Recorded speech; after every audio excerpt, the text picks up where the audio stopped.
Narcissism is extreme self-involvement to the degree that it makes a person ignore the needs of those around them. Now, while we are all prone to narcissistic behaviors or habits, the actual term of a narcissist is someone who frequently does not take in how their actions affect other people around them. They frequently are very incapable of understanding that the impact of their actions has a really negative effect on other people's well-being. Common traits of people with narcissistic behavior are the sense of entitlement. So it's a common sign of people with narcissism to feel that they are superior to other people, that they have this belief that they deserve special treatment and that they will rob other people of it. Another trait that is common in narcissistic behavior is manipulative behavior. So a narcissist will at first try to please you and impress you, but eventually these become ways of their own needs coming first. This will be a way to kind of groom the person into submission so that way they're manipulated and they will do anything that this person does, because this person will be really sneaky with how they get the job done. They'll be really sneaky about how they make people do things for them. They'll do things for that person, but they'll expect something else out of it rather than just doing it to do it. It'll have an agenda, if that makes sense. Another trait is need for admiration. So narcissists have a constant need to be praised and admired, and they need to feel validation from others and often brag about themselves constantly. They'll have a lack of empathy. Narcissists often have an inability to empathize with others. It makes it difficult for them to take responsibility for their own behavior too. So on top of them not being able to empathize with how they're making the other person feel out of their actions, out of their behaviors, out of their twists and turns, they're also going to be really reluctant to being accountable for their own actions and how they have affected that person. They won't see how they affected that person. They won't care how they affected that person. All they're going to care about is the outcome that they want or they don't want. And then another trait is arrogance. So narcissistic behavior and people with narcissism already see themselves superior to others, right?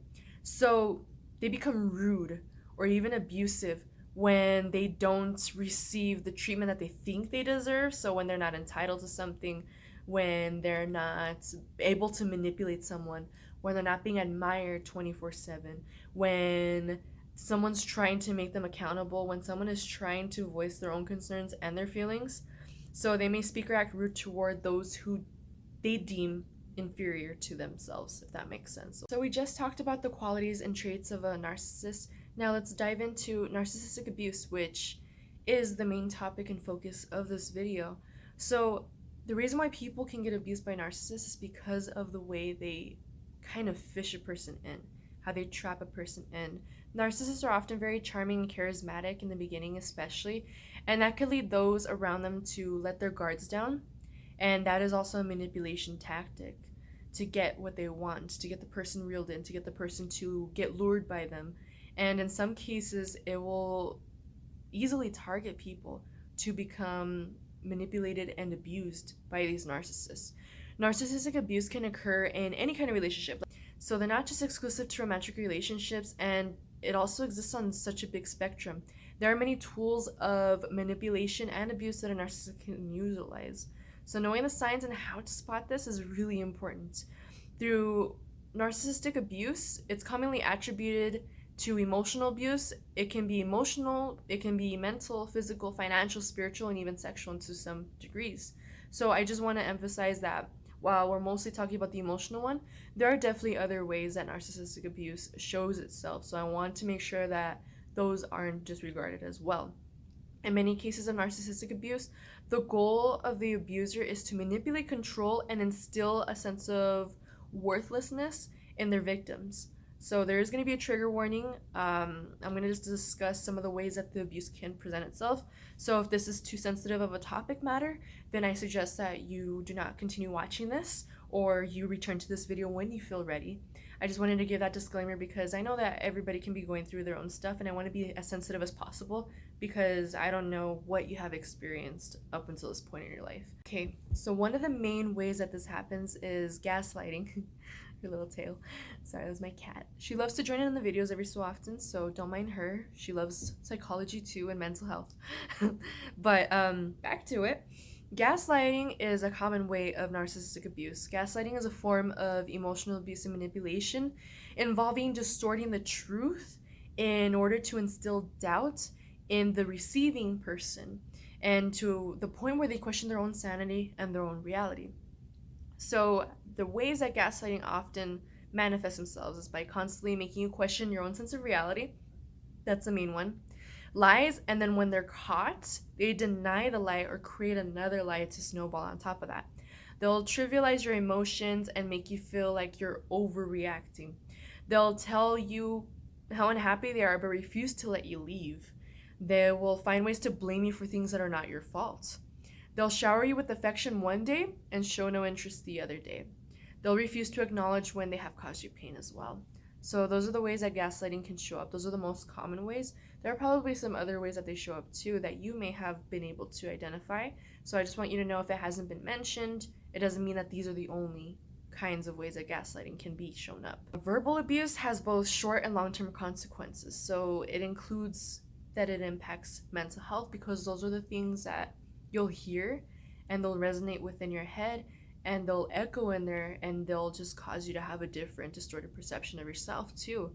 Verbal abuse can take a number of different forms, including blaming, making the victim believe they're responsible for the abusive behavior or that they bring the abuse upon themselves. Criticism, persistent, deliberate, and hurtful remarks that are intended to make the person feel bad about themselves.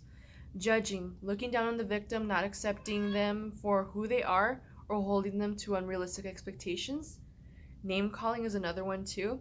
Abusive derogatory language or insults that chip away at that target's self-esteem and sense of self-worth. Threats are also another way. Statements meant to frighten, control, and manipulate the victim into compliance. So in this sense, manipulation tactics are generally utilized as a way to control the other person. So it's all about control. And signs of emotional manipulation can be subtle and are often hard to identify, especially when they're happening to you. There are hundreds of ways in which a person can manipulate others. For sure, there's not just one singular way or one way that defines it all. But here are a few of the most common tactics. Using intense emotional connection to control another person's behavior. Paying or playing on the other person's insecurities, so making them believe no one else could ever love them. Lying and denial, so when they're caught, they may deny the lie or build a lie to cover that one up, and it just snowballs even more. Using fear to control another person, so using threats of violence or physically intimidating body language is a huge way that that can happen. Giving a person the silent treatment, so ignoring a person to punish them or make them fearful of the withdrawal of love, the withdrawal of affection, the withdrawal of any sort of thing that this person is after, because sometimes also narcissists leave breadcrumbs with people and the breadcrumbs become all that may feel nourishing in the relationship or the bond, and this person in the receiving end becomes so sort of institutionalized by this person that they will just want to receive whatever breadcrumbs they can possibly get. So the fear just feeds into itself constantly because of how much this person has manipulated the victim into being submissive to them or being fearful or walking on eggshells or having to just jump through loopholes to make this person happy, to make the narcissistic person happy. Emotional blackmail. So emotional blackmail occurs when an individual makes demands or threats to manipulate another person to get what they want. So according to Dr. Susan Forward, a therapist who coined the term in a 1977 book, emotional blackmail progresses through 6 specific stages. The first stage of emotional blackmail involves a demand. So example, I don't think you should spend time with so-and-so anymore, right? It's the first stage. Second stage of emotional blackmail is resistance. If you don't want to do what they want, they'll push back. The third stage of emotional blackmail is pressure. So, for example, saying things like, if you really love me, you do it. The fourth stage of emotional blackmail are threats. So, direct threats, if you go out tonight, I won't be here when you get back. Or indirect threats, if you don't stay, maybe I'll find someone else who will. The fifth stage of emotional blackmail is compliance. Because you don't want them to go through with your threats, you'll comply to avoid the punishment, to avoid the negative reinforcement. The sixth stage of emotional blackmail is repetition. So when you show the other person you'll eventually comply, they know exactly how to play similar situations in the future. They feed off of that. They hold all that information for fuel for their intentions and their agendas later. Another way is withholding. So, a narcissistic abuser will often utilize withholding as a way of punishment. This can look like withholding money from you, especially your own money. It can be withdrawing sex from you. It can be withdrawing affection from you. It can be withholding communication from you, such as not texting back on purpose or not responding back when you're talking to them, ignoring you. And the last one I want to discuss is also isolation. Abuse in the form of isolation can look like isolating you from relationships in your life, such as friends and family, limiting your access to support, convincing you that you do not need therapy, you do not need groups of friends, you do not need the things that you love, the passions that you love, etc., and making you believe that they are the only person who loves and cares about you.